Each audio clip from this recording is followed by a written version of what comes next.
about TEDx video.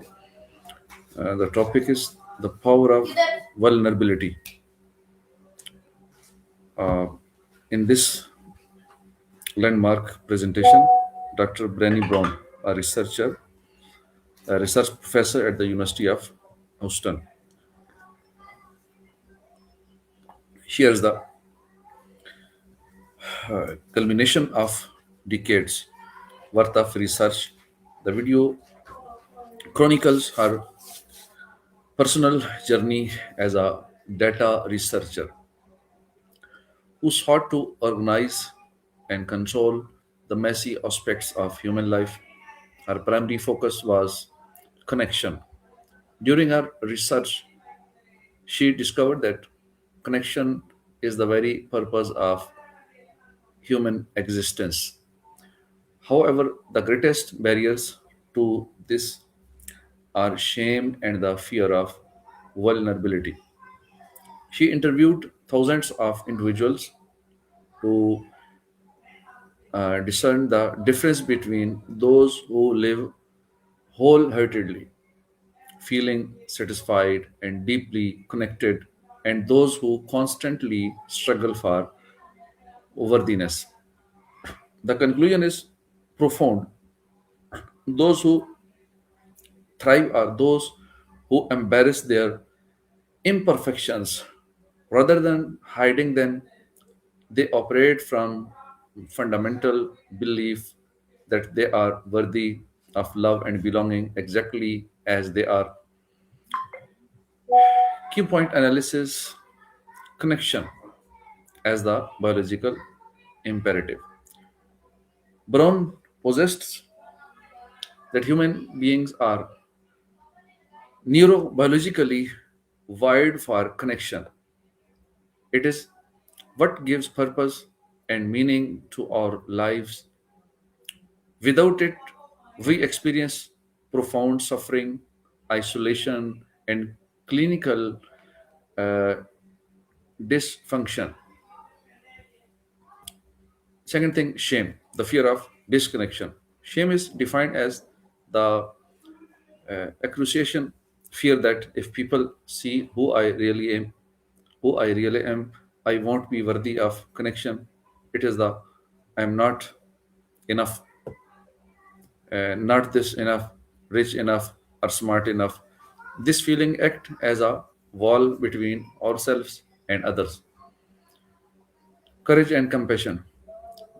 The research revealed that wholehearted individuals possess a specific type of courage derived from the Latin word core, heart. This courage is the ability to tell the story of who you are with your whole heart. Who you are with your whole heart. These individuals practice self compassion. First, acknowledging that we cannot be kind to others if we are at war with ourselves. Embarrassing vulnerability. The core thesis of the video is that vulnerability is not weakness, it is a necessity. It is the willingness to do something where there are no guarantees, such as being the first to say I love you or investing in a project that might fail.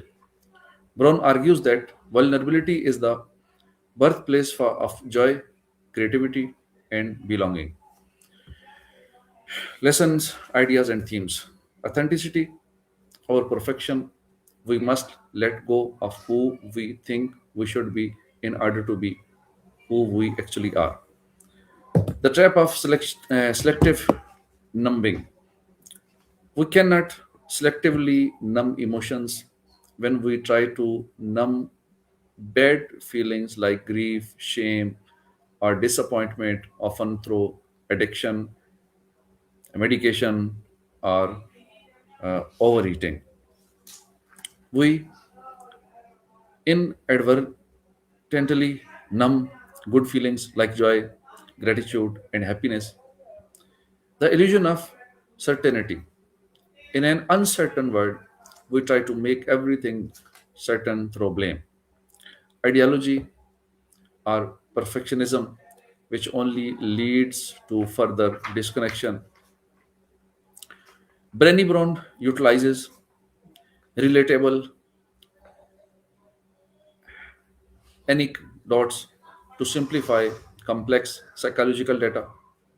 The event planner's dilemma at the start, she humorously recount an event planner who was afraid to call her a researcher for fear of boring the audience. This led Brown to embrace her identity as a researcher, storyteller. Parenting with purpose. She critiques the modern trend of trying to raise perfect children. Instead, she suggests our job is to tell our children you are imperfect and you are void of struggle, but you are worthy of love and belonging. The definition of vulnerability. She shares crowdsourced examples of vulnerability, such as asking my husband for help, initiating or waiting for the doctor to call back with the test results. Pros. Synthesis of science and soul. Brown brilliantly bridges the gap between cold academic data and warm human experiences. Challenging social norms. The talk effectively deconstruct the toughness myth of modern society, proving that vulnerability is actually the ultimate form of bravery. Engaging delivery, her wit, humor, and self depreciation deprecation make heavy topics like shame and breakdown accessible to a global audience. Cons, cultural context. The research is largely based on Western, specifically American demographics. In more collectivist or traditional societies, the social cost of being vulnerable can be higher and riskier. Implementation gap. While the video identify identifies the need for vulnerability, it is deep psychological shift that usually requires long-term therapy or practice, which a 20-minute talk can only scratch the surface of. Conclusion. Brené Brown message is a call to let ourselves be seen. To find true happiness, we must stop pretending and start being real. By embarrassing our enoughness, we stop screaming and start listening. We become kinder to ourselves and the world around us. How does Brown define shame? It is the fear of disconnection, the belief that there is something about us that makes us unworthy of love and belonging. What is the relationship between vulnerability and courage? Vulnerability is the measure of courage. You cannot have true courage without the willingness to be vulnerable. What was the one variable that separated the wholehearted from others? The only difference was that the wholehearted individual believed that they are worthy of love and belonging. Why is numbing dangerous? Because you cannot selectively numb. Numbing pain also numbs joy, leaving us in a cycle of misery where we feel even more vulnerable. Is vulnerability a weakness? It is the birthplace of innovation, creativity, and change. It is only perceived as weakness by those who fear it. What is the researcher's definition of courage? To tell the story of who you are with your wholehearted. How does Brown describe blame? She describes blame as a way to discourage pain and discomfort. This was the our summary of our TED Talk. Stay tuned with us. Assalamu alaikum wa rahmatullahi wa barakatuh.